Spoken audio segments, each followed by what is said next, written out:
राजा हम सब लोगों के स्वामी, गुरु और ईश्वर है। उनकी आज्ञा का पालन करना हमारा धर्म है। मेरे धर्मात्मा पिता को छोड़कर आप मेरे साथ वन में नहीं जा सकती। मैं वनवास पूरा करके फिर आपके चरणों में लौट आऊंगा। मां, 14 वर्ष तो पलक झपकते ही बीत जाएंगे। 14 वर्ष?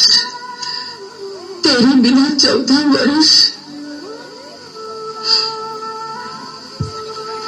ठीक है,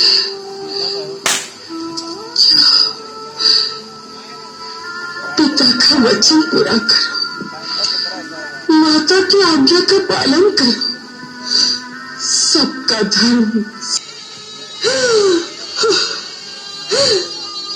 14 वर्ष तक तेरी बाट देखते देखते ये आंखें पत्थर न गई।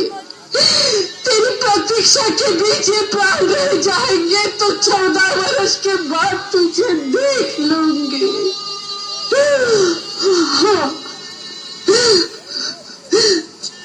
तू तो वन कलम का व्रत लेकर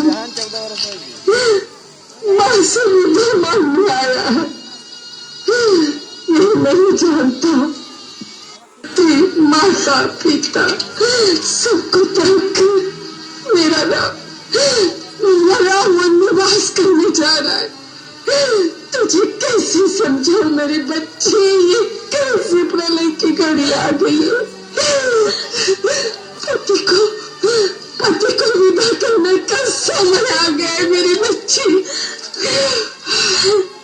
सब सुन चुकी हूँ, सब जान चुकी हूँ, इसलिए मैं भी आपसे विदा मांगने आई हूँ। विदा कहाँ जाएगी? जनकपुर अपने पिता के पास? नहीं नहीं मेरे बच्चे, मैं अकेली रह जाऊंगी। मुझे छोड़ के मत जा, मुझे छोड़ के मत जा। तू मेरे पास रहे, मेरे पास रहे। मैंने जनकपुर जाने के लिए नहीं कहा माता जी। जब मैं टोली में बैठकर विदा हो रही थी तो माँ ने कहा था अब जनकपुर से तेरा कोई नाता नहीं रहा। मैं तो उस स्वामी के साथ वन जाने के लिए आपसे विदा मांग रही हूँ। तो वन जाएगी? जाएंगे। सीते, ये तुम क्या कह रही हो? वन में साथ जाने का अर्थ जानती हो?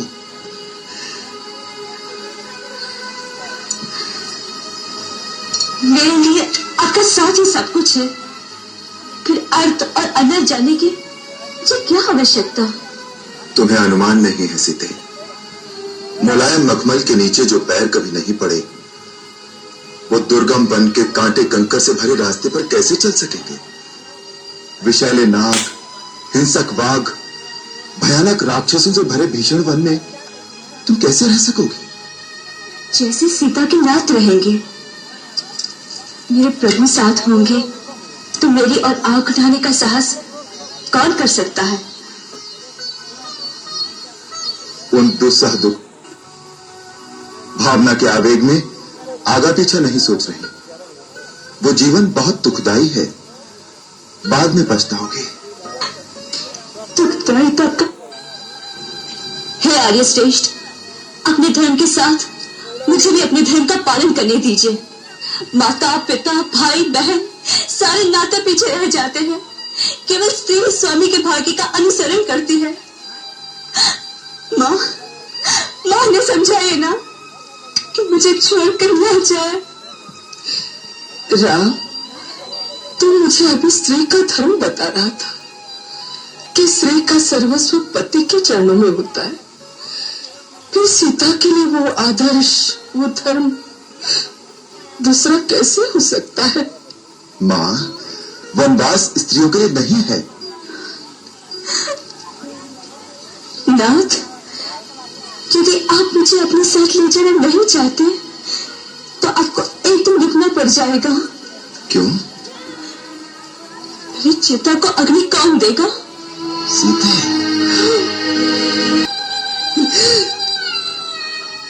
ये ठीक कह रही है राम।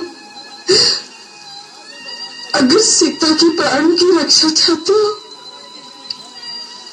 तो उसे अपने साथ ले जा।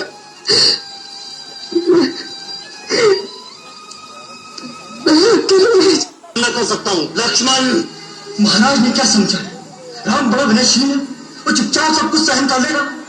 उन्हें नहीं मालूम कि राम के नाम पर मर मिटने वाले लोग चुप नहीं रहेंगे। सारी जनता विरोध कर देगी और फिर जनता की भी क्या आवश्यकता है? उनका ये दास लक्ष्मण अकेला ही महाराज और उनकी पूरी सेना के लिए पर्याप्त है। और भरत भी आ गया तो उसे भी छठी का दूध जा दिला दूंगा। चुप रहो लक्ष्मण, अनर्गल बातें मत करो। आप बीच में मत पड़ो भैया। अन्याय सेना क्षत्रिय धर्म के विरुद्ध है। शत्रु वार करे और क्षत्रिय उसका उत्तर न दे, ये उसकी वीरता पर धिक्कार है। जो राज सिंहासन प्रजा में घोषणा करके आपको दिया जा चुका है, उस राज सिंहासन पर बैठने का अधिकारी कोई नहीं हो सकता, स्वयं महाराज भी नहीं। भैया, आपका ये लक्ष्मण यदि मर नहीं गया तो उस सिंहासन पर महारानी सीता के साथ आप विराजमान होंगे। महाराज दशरथ और उनके चहेते भरत दोनों आपके दरबार में करबद्ध खड़े होंगे। वाह वाह, कितना सुंदर चित्र है। पिता हाथ बांधे सामने खड़ा है और पुत्र अपनी पत्नी के साथ आसन पर बैठा उन्हें आज्ञा दे रहा है। ये कि अयोध्या में मानव सभ्यता ने कितनी उन्नति कर ली है। परंतु जब पिता ही अपने आचरण से गिर जाए, अपने धर्मात्मा पुत्र को एक स्त्री के साथ मत करो लक्ष्मण। बस, यदि तुम्हारे इतने ही नीच विचार हैं तो मुझे भैया कहना छोड़ दो और आज के बाद मुझे अपना मुंह न दिखाना। भैया, यह आप क्या कह रहे हैं? मैं आपके बिना कैसे जीवित रहूंगा? भैया, आप मेरे भगवान हैं। आपके साथ कोई अन्याय करे, आपके साथ कोई अत्याचार करने की बात करे तो कैसे चुप रहूं? ये तुमसे किसने कह दिया कि मुझ पर कोई अन्याय हो रहा है या मुझ पर कोई अत्याचार हो रहा है? ये बातें जो तुमने कही, अत्याचार तो ये है जो तुम अपने बड़े भाई पर कर रहे हो और अपने पिता पर कर रहे हो। पिता पर? हाँ, पिताश्री पर। जानते हो कि उन जैसा धीर वीर पुरुष इस समय किस धर्म संकट में है? जो स्त्री मोह में फंसेगा उसकी यही दशा होगी। उनका संकट स्त्री मोह नहीं है, उनका संकट है धर्म। हाँ, धर्म। आज एक सत्यवादी राजा का धर्म एक पिता के धर्म से टकरा रहा है। वो सत्य का पालन करें या पिता के धर्म को निभाएं। एक राजा ने किसी को वचन दिया कि जो मांगे वो दूंगा, और मांगने वाले ने वो वचन मांगा है जिससे राजा को अपने सबसे प्रिय पुत्र का बलिदान करना पड़ रहा है।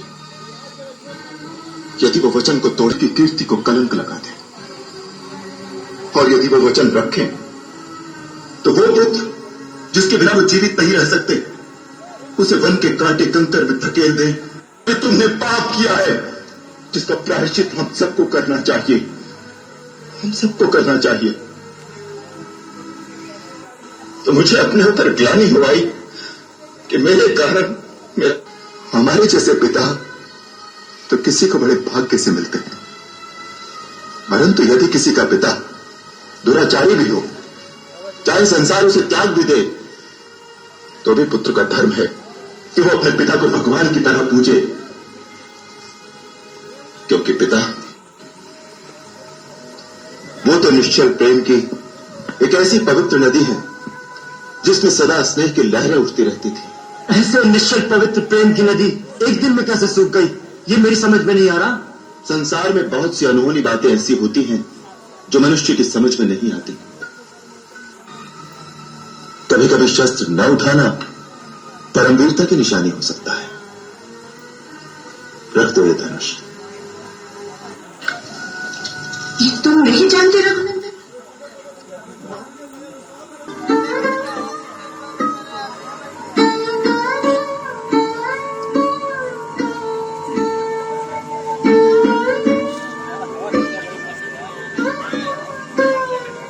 पिताश्री, बाबा मैं दंडकारण्य में जाने से पहले आपका आशीर्वाद ले साधारण चेतन पुत्र से का आशीर्वाद लेने आया हूँ।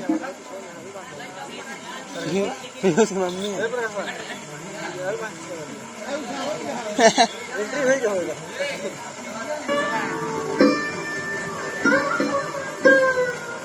पिताश्री, मैं दंडकारण्य में जाने से पहले आपका आशीर्वाद लेने आया हूँ। मेरे साथ लक्ष्मण और सीता को भी वन जाने की आज्ञा दीजिए। अच्छा धुतियो पहना देंगे, पकड़ के जल्दी। लक्ष्मण, सीता, पहना दें। मैंने इन दोनों को रोकने का बहुत प्रयत्न किया, परंतु इन्होंने अपना हट नहीं छोड़ा। आप शोक का त्याग कर दीजिए पिताश्री, और हमें जाने की अनुमति दीजिए। मैं 14 वर्ष तक वन में रहकर आपकी प्रतिज्ञा पूरी कर लेने पर फिर आपके चरणों में शीश नवाऊंगा। नहीं नहीं राम, तुम वन में मत जाओ। कैकेयी को दिए हुए वचनों से मैं बंधा हूं। तुम नहीं, तुम वीर हो, इसलिए धर्म पूर्वक दिए गए इस राज्य को मेरा विरोध करके छीन क्यों नहीं लेते? पिताश्री, मैं जानता था आप यही कहेंगे। मैं आपकी महानता को जानता हूं। आप अपने यश, अपनी कीर्ति, सारे जीवन की तपस्या और सत्कर्मों का इसलिए बलिदान कर देने, जिसका ऐसा महान पिता हो, उस पुत्र का भी तो यही कर्तव्य है कि वो अपने पिता की महानता पर आंच न आने दे। यदि मुझे पित्राज्ञा उल्लंघन करने का पाप भी लगे, तो भी मैं वो कार्य कदापि नहीं करूंगा जिससे आपकी विमल कीर्ति को पता लगे। तुम अपने पिता को सत्यवादी बनाना चाहते हो, उसके लिए तुम सब कुछ सहन कर सकते हो, परंतु मैं राजमहल में रहूं और तुम वन के दुख भोगो। नहीं वत्स, नहीं, मैं भी तुम्हारे साथ वन में चलूंगा। पिताश्री, आप ही ने तो कहा था कि राजा प्रजा की धरोहर होता है, इसलिए पुत्र दशरथ के प्राण मैं जी भी नहीं सकता और मर भी नहीं सकता।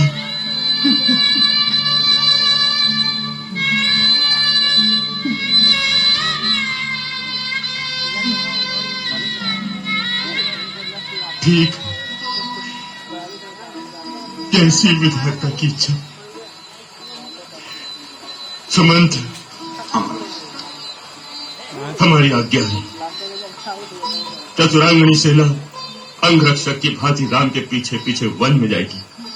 अयोध्या का पूरा राजकोष, अन्न भंडार इनके साथ जाने चाहिए, जिससे ये वन के पावन प्रदेश में ऋषियों मुनियों के साथ यज्ञ अनुष्ठान करेंगे। पर्याप्त दान के साथ चला जाएगा तो इस श्रीहीन अयोध्या का राज मेरा पुत्र भरत कभी स्वीकार नहीं करेगा। आप कान खोलकर सुन लीजिए, आप वचन हार चुके हैं, भरत को राजा स्वीकार कर चुके हैं, और फिर बिना राजा के अनुमति के आप राज्य की कोई भी वस्तु राज्य के बाहर भेजने का क्या अधिकार रखते हैं? मेरे वर के अनुसार राम को तापस वेश में 14 वर्ष तक मुनियों की ऐसी क्रूर सास हो, तू वहां नहीं रहना चाहती तो मेरी लक्ष्मी, तू अपने पिता के घर चली जा। वन के असहनीय कष्ट तुझसे नहीं सहे जाएंगे मेरी बच्ची। तू वन में ना जा मेरी बच्ची, तू वन में ना जा। मेरे प्राण तो इनके साथ ही चले जाएंगे, फिर मेरे मृत शरीर को रखकर आप क्या करेंगे? पिताश्री, मुझ पर अनुग्रह कीजिए, पति चरणों की सेवा कीजिए।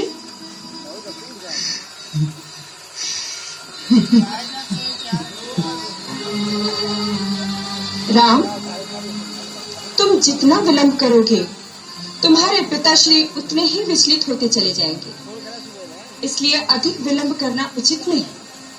अब तुम शीघ्र ही वन के लिए प्रस्थान करो।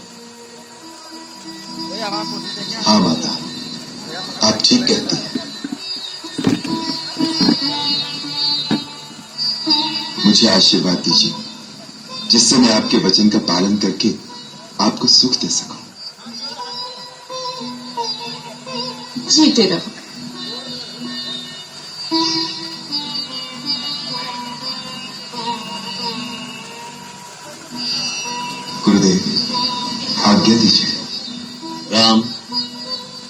कीर्ति का सूर्य अनंत काल तक दीप्तिमान है। धन्य दिया खड़ा हो यहाँ थी।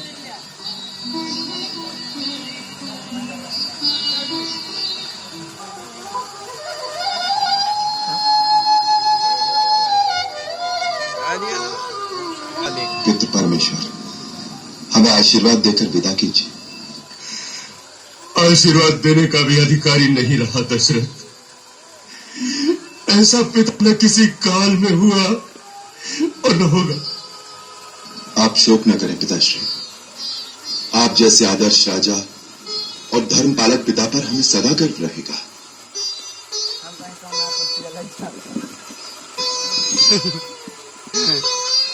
जाने से पहले एक निवेदन है आपके श्री चरण। मेरी माता देवी कौशल्या मेरे जाने से बहुत व्यथित हो रही हैं।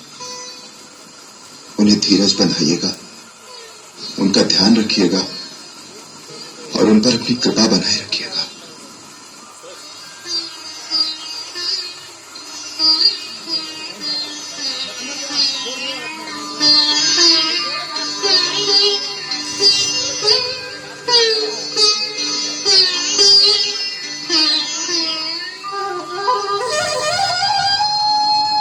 कहीं कहीं रोवत रहेगा।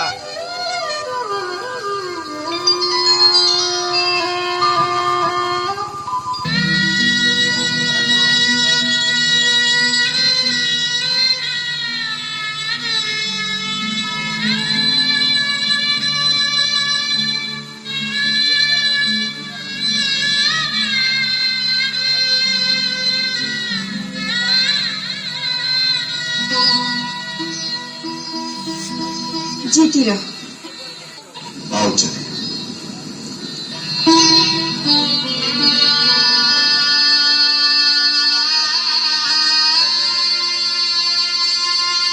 सुमंत, तुम ही उन्हें रोको। महाराज, यदि ऐसा संभव हो तो मैं आजीवन इनके बदले वन भोगने के लिए तैयार हूं। तुम पैदल मत जाने दो, तुम स्वयं रथ पर लेकर जाओ। थोड़े दिन साथ रहकर जंगल दिखाकर समझा बुझा कर लौटा कर ले आना।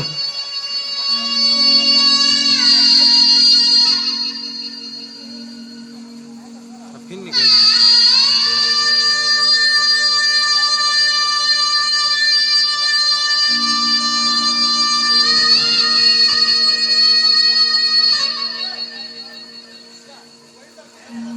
क्योंकि नहीं, रथ पर बैठा कर ले जाओ।